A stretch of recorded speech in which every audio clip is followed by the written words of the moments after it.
Did you get your joy? You're on. That is very You're on. funny. Hi. Hey, Lisa, I think we're live. Hi, everybody. I'm so glad that you're here visiting with us. We have a whole bunch of questions that people have sent in. Crazy lots of questions, and we're going to get to as many as possible. Now, if you want to post, just go ahead and put your question here. You see the dog with the not guilty sign? Go ahead and put your question under that dog, and maybe we'll get to your question as well. I'm Mindy Cox. I'm Lisa Radasta. And it's a pleasure to be here. We are your dog experts tonight. And every night. Yes, there you go. All right, so should we just jump right in? Yeah. All right, so I'm going to mostly moderate, and Lisa's going to answer most of the questions. Lisa's a board-certified veterinary behaviorist. I am a certified professional dog trainer, so between the two of us, we'll have all the answers. Yeah. Okay. Yeah. All right. So I'm just going to jump in, and we got a whole bunch of questions from Samantha. She's got a lot of issues with this dog.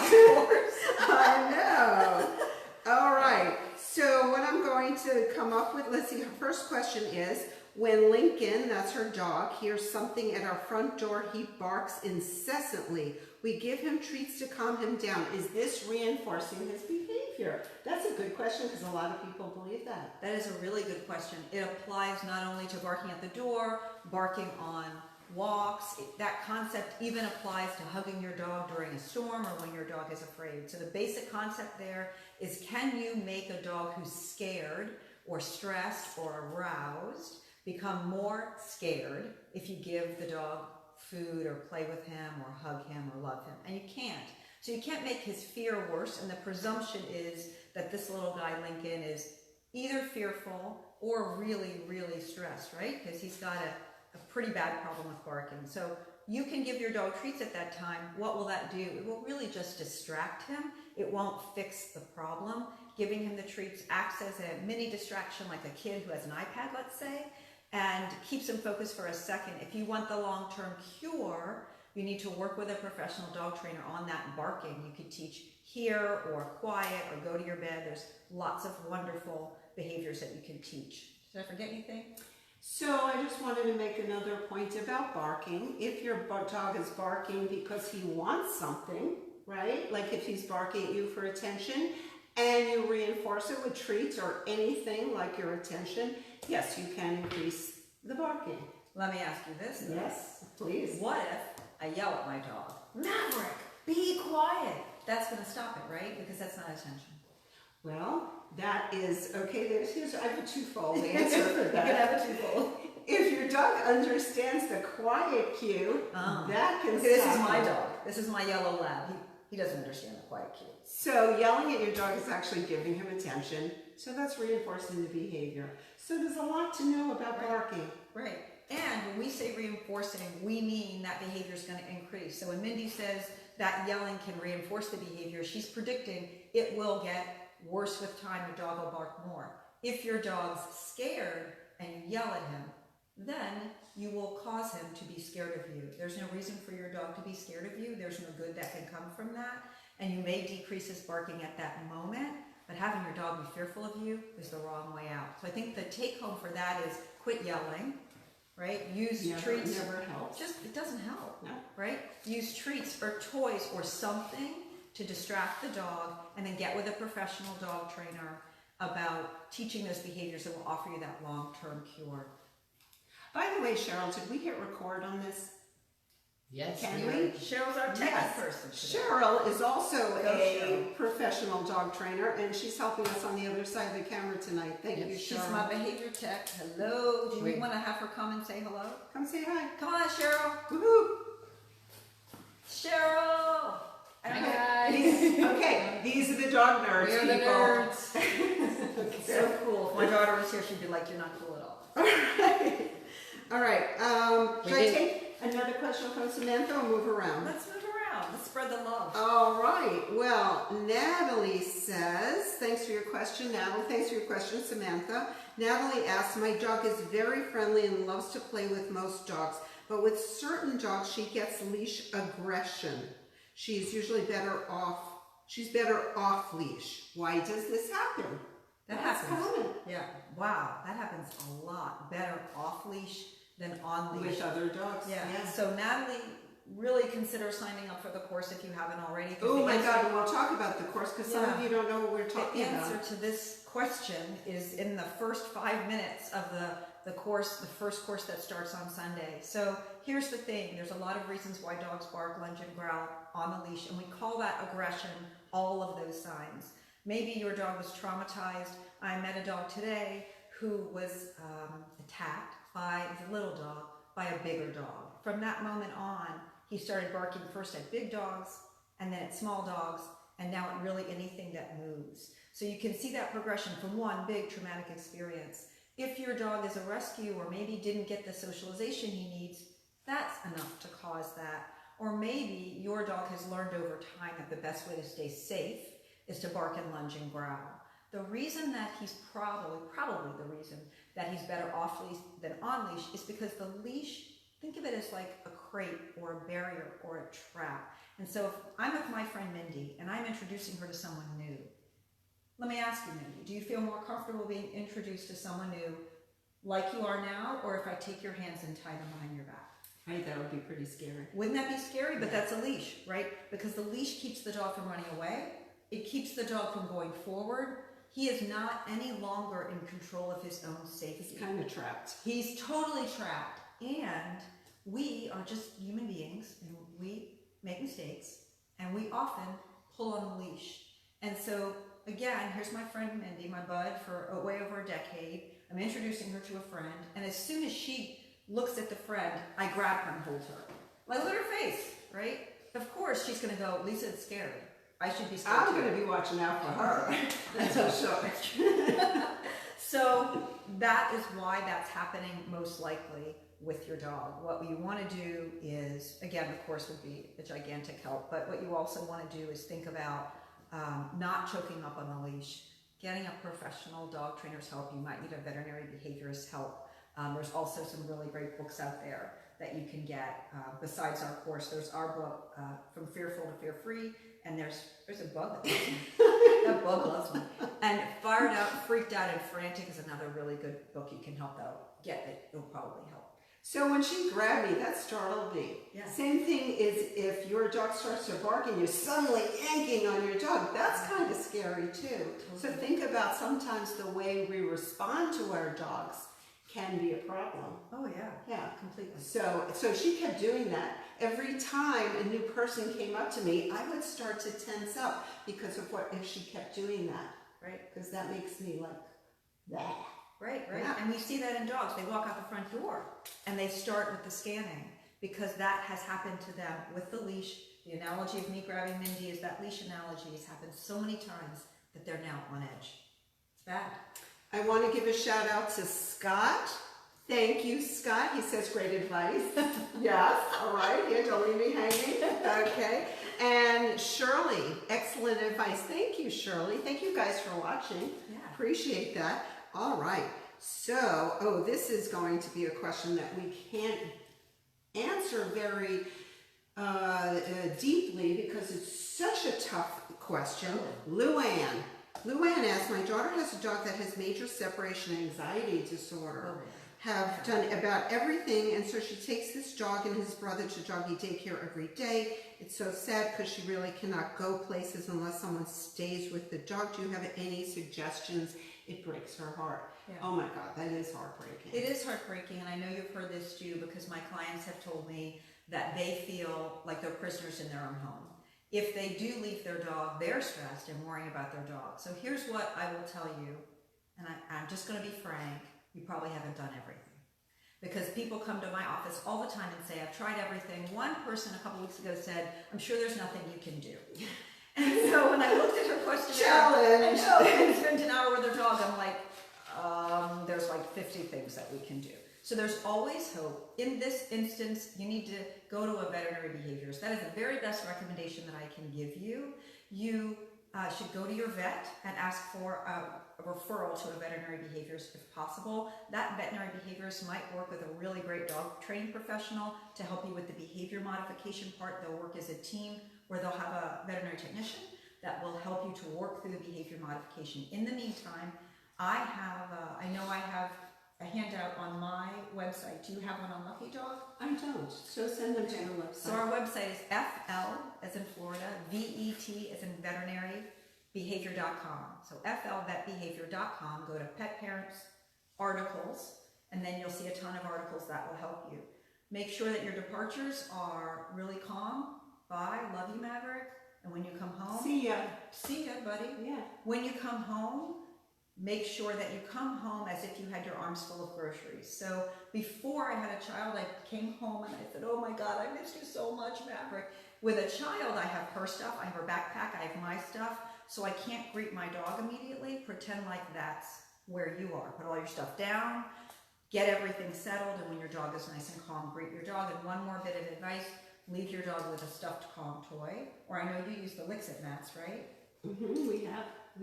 And I just want to tell those people who are not familiar with separation anxiety that this is not your dog being naughty, chewing up things, or having accidents in the house, being destructive.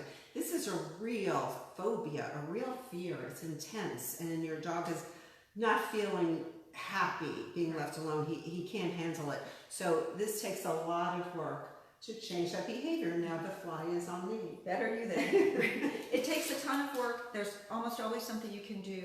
And I will say thank you for bringing that up, because a lot of people still punish their dogs. Right, They deal right. with their dogs. Right. And, Right? and even if it was the dog being naughty and not separation anxiety, punishing does not change that behavior. It just makes your dog more stressed. Exactly. If you add pressure to your dog, if you add stress to your dog, he's not going to get better. He's going to be worried and now more stressed. So Exactly. we need to remove stress and help the dog. We need to figure out, because destruction or accidents in the house could be a bunch of things. So you got to get with somebody who can help you figure that out. It's true. Yeah. All right, let's see. What do we have here? Let's go to our hit parade. So here, this is from Ralston. Hi, Ralston. Thanks for writing in. Even when the food bowl at home is empty, my dog is super aggressive towards the cat if she gets even vaguely close to the bowl, he says. There have been some unpleasant interactions for both of them. They share a water bowl with no problem, but the food bowl is a no-go zone, sometimes even when it isn't there. Oh. Ooh, so that's it's in the interesting. area. Ooh, that's fun. So he says, yikes. I would say the same, yeah. Okay, so here's the thing. Your dog is overly concerned or anxious about that food bowl, and he's generalized. We talked about generalization before when we talked about dogs walking and how they can go from being aggressive toward one dog to all dogs to bicycles, right? This is generalization in a similar way. Your dog has generalized to that space, and that just means that anytime anyone comes near that space, it causes him a lot of anxiety. So the simple fix is to move the food bowl to a place where the cat can't get to it. That is your simple fix. Consider, though, that you may need to go to your veterinarian if your dog is on certain medications that can increase appetite or increase aggression, like prednisone or phenobarbital. That could be driving this behavior. If your dog is on a reducing diet, I mean, we all want to be fit and thin, like you, right? And your dogs, I have to say, Thank you, your Lisa. dogs are in great shape. But maybe you put your dog on a reducing diet, and that dog is really hungry, and that space in that food bowl or that bowl itself are now really, really important to him. So consider that. I see a ton of dogs with gastrointestinal upset, tiny, tiny signs. Your dog might need a probiotic or a gastric protectant. So there's a lot of reasons for this. The simple fix is to move the food bowl and let that poor dog eat in peace away from any other distraction. Okay, sorry. I had to take a quick break because my nose is sweating. I'll share. All right, so let's see. Oh, Samantha has another question. Actually, I think Samantha wrote in like 4 or 5 questions. So I think Lincoln needs some help. Call me. Oh, let's see. She can't vacuum in her house or her dog sounds like he's being tortured. Oh, I got this. I don't vacuum. I just don't clean Just the house don't at all. vacuum. No, the other day I was trying to vacuum and I couldn't figure out how to turn the stupid thing on. And I hear my husband from the other room, you seriously don't, I didn't know how to do it, Cheryl. I couldn't turn the stupid thing on. Ladies, continue to act clueless around the vacuum. It's a good idea. I think it's a good idea. It's a true story. I have clueless in doing laundry, and my husband finishes it It for works. me. It works. It really is It nice. does work. Okay. Okay, nerds, back on. Cheryl's getting us back on track. Oh, okay. Thanks, Cheryl. So he sounds like he's being tortured. She tried locking him in another room, but he scratches up the door. Yeah. Now they have to take him on a walk Yeah. while they're vacuuming. Yeah. This is really common. I'm not actually sure why the vacuum scares so many dogs. I just saw an English bulldog the other day, cutest little dog, and he is beside himself when they vacuum. He's petrified. He runs toward the vacuum. He starts biting it, and he really panics, and he doesn't calm down for 20 minutes Wow. after the vacuum's off. Isn't that wow. outrageous? I know. So the best thing you can do right now is completely separate your dog. Use a white noise machine, use music, use the TV, do anything you can to drown out that sound. You want to separate your dog before you even head to the closet where your vacuum is kept. We don't want to give your dog any signals that you're actually going to vacuum. So drown out the sound. Give your dog the best food stuffed Kong toy or lick-it mat or whatever you use. It has to be super rewarding now. It can't be kibble in a treat ball. It has to be chicken or cheese or canned food, something real. No, you can't convince me to do anything for broccoli, No. but dark chocolate There you go. or stone crabs. Yes. Nice. See? Right? Okay? Yeah. So we want you to be thinking about something super high value. Now, there is a chance that you actually have to work on a technique called desensitization and counter conditioning. You need a professional dog trainer for that, someone really good that knows their stuff that can help you through that particular problem. Yeah, so it's a decision to make. Do you want to manage it? And some of us choose to just manage the problem.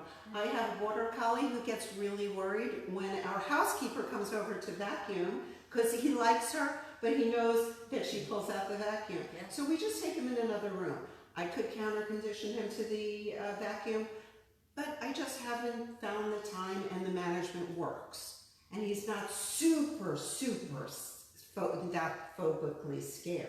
Right. So, yeah, so decide which one do you want to do? I think that's really important. I think sometimes people beat themselves up because they feel like they should be training their dog to the nth degree or they should fix the problem. And a lot of time management just works. And we manage a lot of things. I mean, I'm deathly afraid of roller coasters, so I don't go on them. Why is that a problem? That's not a problem. No. I can avoid that problem, right? Me too. So if you can avoid it, that's acceptable in a lot of I situations. think so. You have to use your time for the things that you think are most important. But thinking of also what's important to your dog. You don't want him to be that scared. Right, that's true. Yeah. Okay, so Nadine has a question. Okay. Thanks, Nay. My puppy occasionally responds to his name. I think occasionally is what she means. Mostly here. Why isn't it all the time? Do you want to take that, Mindy? Because And you know, that is it's your and it's not department. just puppies. It's older dogs too. It's any It's my child. right.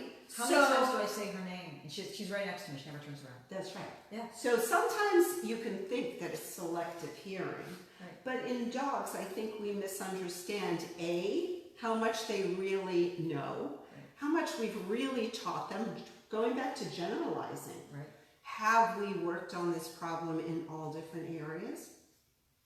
Have we really reinforced it, right? Right. So we all get selective hearing, but what if every time somebody said your name and you walked over to them, they handed you $50? Oh, I would every time they said my name. Or I would a turn pair around of and smile. shoes. A pair of shoes. All right. I do it. I turn Okay, around and smile. so if you have not reinforced the behavior enough, and first in areas where your dog isn't totally distracted, so don't go to the dog park and expect your dog to come when you call. Right? Start in your house, in your yard, on your driveway, on walks. Build it, build it, build it. When we work on coming when called, I tell people to ask for dozens of times a day. Easy ones. You could be 2 feet away. Call your dog, give him a treat. Do it again. Keep doing it until that behavior becomes so patterned. Then add distractions, okay? And Don't call your dog if you don't think he's going to come.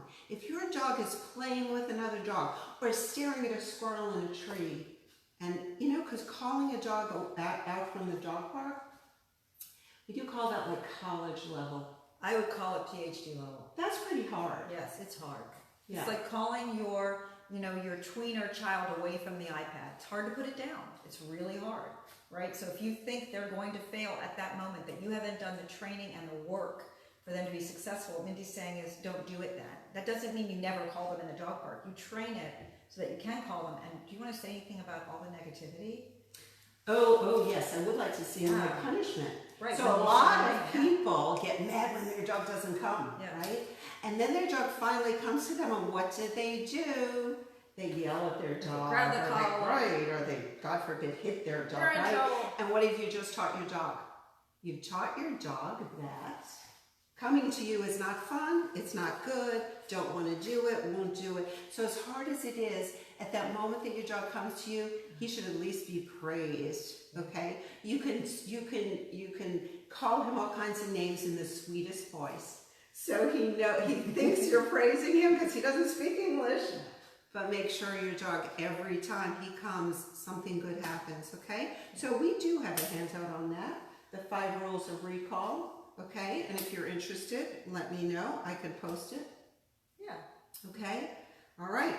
So we have about, what, 10 minutes About left, 2 Charlotte? minutes. I want to answer a storm phobia question. Like, I don't know how many people are here that are in Florida, but that's a big problem for us. Georgia and Florida, major problem. So I want to answer the storm phobia question if we can. Sure. Go for it. Yeah, so the question that we got through our email, which is therealdognerds@gmail.com, was, what do I do during storms? So what I'm paraphrasing, right? Because of course I don't have my notes. But so basically the person asked, what do I do during storms? I'm being told that I shouldn't hug my dog. I shouldn't comfort my dog because my dog will get worse.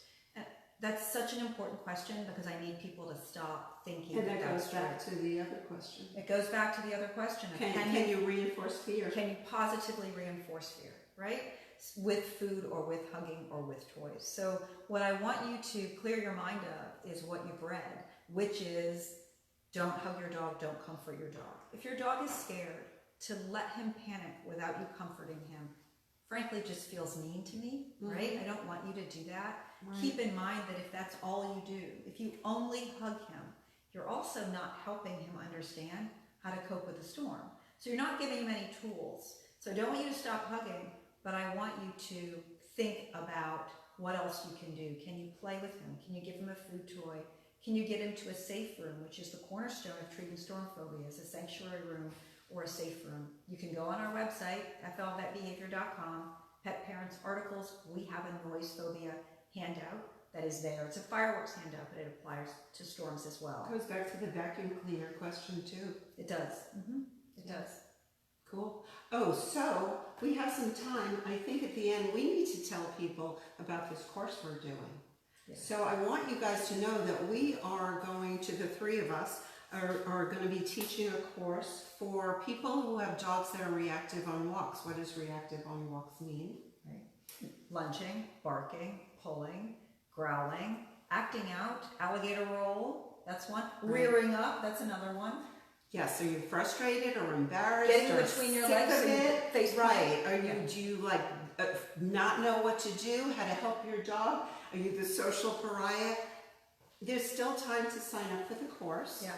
If you go to dognerds.thinkific.com, and we're going to post it on here if it's not posted already, dognerds.thinkific.com. It will give you the entire explanation of what we're doing. It starts Sunday, February 10th at 4 p.m. Eastern Standard Time. It is 4 Sundays in a row, but we're recording We're each. skipping a Sunday.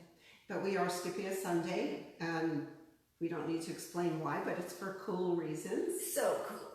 And we'd love to have you in the course. We're recording the sessions. If you can't be there on a Sunday, they are recorded. You can watch them.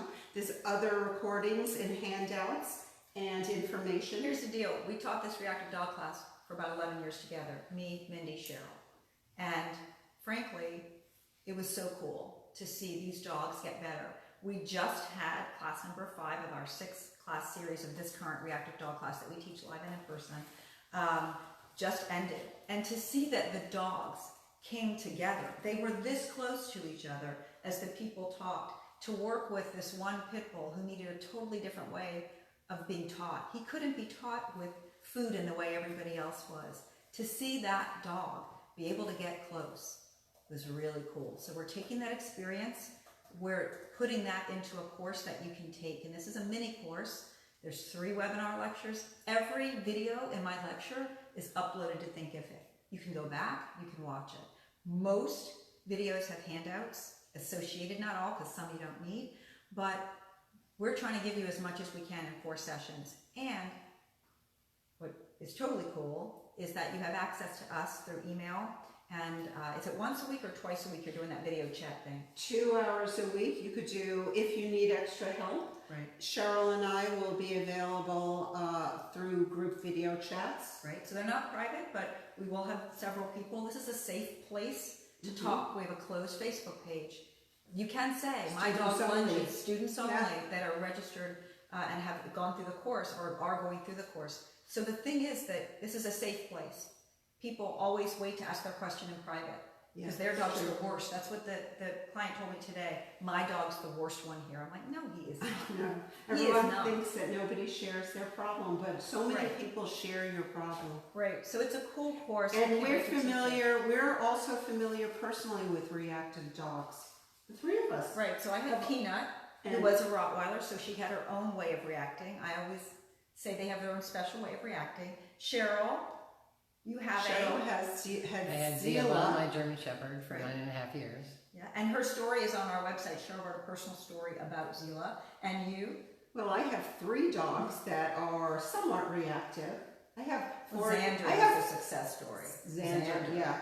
Then now and they can compete in agility and be on the sheep herding fields, and they're doing great. Yeah. Yeah. So I have posted the website to go to dognards.thinkific.com, and let us know if you have any questions.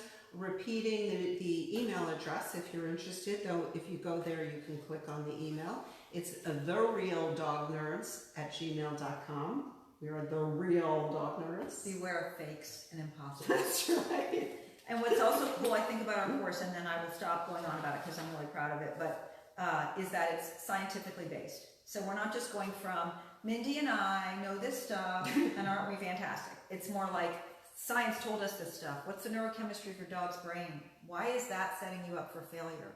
What can you do about that? Here's some exercises. What do they do? How do they help your dog? So we're really hoping you guys get a ton out of it. We worked hard on it, so I think there's a lot there. Definitely. We're really excited to do it. Do we have time for one last question? Timekeeper, Master Cheryl. Okay, one last question. Let's see. Okay, here's an easy one. Oh, how about this one? Oh, maybe that's maybe too complicated. I like this one. I try to be the alpha, but my dog growls at me. What am I doing wrong? Oh my God. You know what I want to say. How long do I have? Right. Okay, so here's the I guess my short answer. It's probably not short. So alpha has a meaning, right? You can look that up in dictionary, and scientists, biologists might use that meaning. But here's the thing that I want you to remember is that in the lay culture, it's sort of been hijacked into bullying and physicality. The best leader that you've ever had at your work, in your home, in your life, was not a bully. The best leader you ever had, you respected because they were fair, they were kind, they might have been tough on you too, but they weren't physical with you, they didn't belittle you, they didn't bully you. So alpha and leader, it's all been mixed up and jumbled up. It goes into this whole dominance thing. It goes into the dominance thing, which I can't believe. Are we still talking about this, for God's sake? Can we let that go? Dogs are not trying to take over the world. Your dog's growling at you because you're being aggressive to him. He's and you're scared. scaring the life out of him. So quit acting out, for God's sake. Back off. Be nice to your dog and quit it with the alpha. You could read a dozen books, Don't Shoot the Dog, From Fearful to Fear-Free. You could read a dozen books, anything from Jean Donaldson, to learn about the way that dogs think. Quit with the alpha and the dominance and the bullying, and your dog will quit growling at you. And if he has a reason for growling, now growling is not to be punished, because growling is good information, by the way. I just want to end with that. If your dog is growling, he's telling you something. And I try to figure out what my dog is saying when he growls. Sometimes it's like, back off, I need distance, I need space, I'm worried, I'm scared. So don't punish a growl, because you can suppress it. You can get rid of the growl, but that will not change your dog's behavior. And what will your dog do if he can't growl? He's gonna bite me. It's not like Because I see that every day. We see 85% aggression in the clinic. I want the growl. I want the body language leading up to the growl, and then if you ignore all of that and you get the growl, listen to it. So Mindy's not trying to tell you that she likes that your dog's growling. What she's trying to say is when given a choice between a dog who growls at her and a dog who bites her without growling, she'll take the growling dog. It gives her an idea. Information. You want information. So what that also means is she has a chance to intervene, right? She has a chance to say, this is what you should be doing, or this is what you're afraid of to fix the problem. Right, exactly. Thank you. You're welcome. All right. So I guess it's time to say goodbye. Yeah. And I had fun. I had fun. Thank you guys for tuning in, and I love that you love your dogs. And hopefully, even if you're not signed up for the course, you're going to get information you need. So thanks.